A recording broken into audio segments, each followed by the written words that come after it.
www.elitesymbol.com.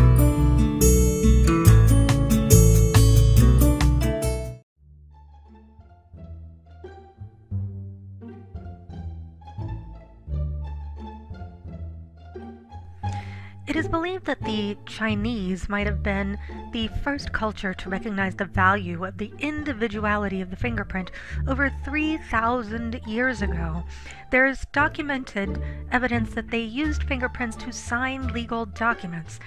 Now, this might have given rise to the later use of the carved piece of stone known as the chop. The chop was a small piece, usually of soapstone, upon which was engraved the bearer's name. This could be pressed into ink and then pressed to any legal document and thus used to sign it. William Herschel was an English civil servant who worked for the East India Tea Company. He was stationed in India, and his job was to recruit natives to harvest tea. To do this, he had to have them sign a contract. Because they couldn't sign their name in English, because they didn't speak it, he had them sign by putting their right hand in ink and pressing it to the paper.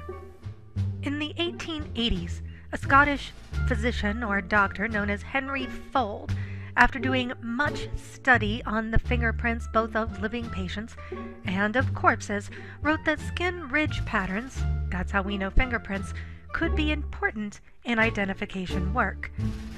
He presented a paper where a thief had left a fingerprint on a whitewashed wall.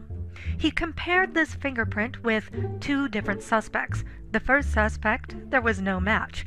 The second suspect had a positive association, or a match as he saw it. Now, Fold was so confident in what he had found that he offered to set up a system of fingerprints at Scotland Yard. He even offered to pay for it. And inevitably, Scotland Yard rejected it. They felt that it was an untried science, that there was no proof as to its validity. And anyway, they'd already spent a lot of money putting something called the Bertillon system into place, and they couldn't be seen to be wasting that cash. So, unfortunately, this was reversed less than 2 decades later when they found that the Bertillon system had some serious flaws in it and that they kind of wished they'd gone with fingerprinting all along. Now, what was Bertillon's system? Well, it was developed by Frenchmen with pretty fantastic mustaches, if you ask me, called Alphonse Bertillon, and it relied on something called a portrait parlé. It was a detailed description of the individual, accompanied by both full-length and profile photographs. It included a system of precise body measurements that we now call anthropometry or anthropometry, and it involved measurements of, say, the height of the ear, the length of the foot, the width of the hand. These were all measurements that were thought not to change over an individual's lifetime.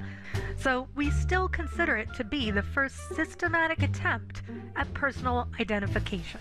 Now, it was all based upon the premise that the general dimensions of the human skeleton don't change after age 20, and while this is generally true, it certainly isn't precisely the truth. It relied on 11 measurements that were taken including height, width of the head, and length of the left foot. Later we have an individual named Francis Galton. Francis Galton is largely considered the godfather of fingerprints. He wrote a book very creatively named Fingerprints. It is still considered one of the most important texts on fingerprinting to date. In this book, he discussed the anatomy of the fingers and their fingerprints, and also suggested methods for recording them. He was the first person who came up with our 3 overall pattern types: the loop, the arch, and the whorl. Francis Galton laid down some laws of fingerprinting in his book, and the first one was no 2 prints are identical. The second one was that an individual's prints will remain unchanged from 1 year to the next. And yes, we still consider these to be true. Then we're going to move on to a Sir Edward Henry. I know we've had another Henry Folds, now we have Sir Edward Henry. Sir Edward Henry was another Englishman. The English just loved their fingerprints.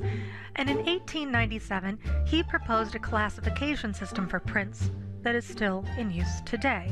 Most English-speaking countries use some version of Henry's classification system. In 1901, we have the U.S.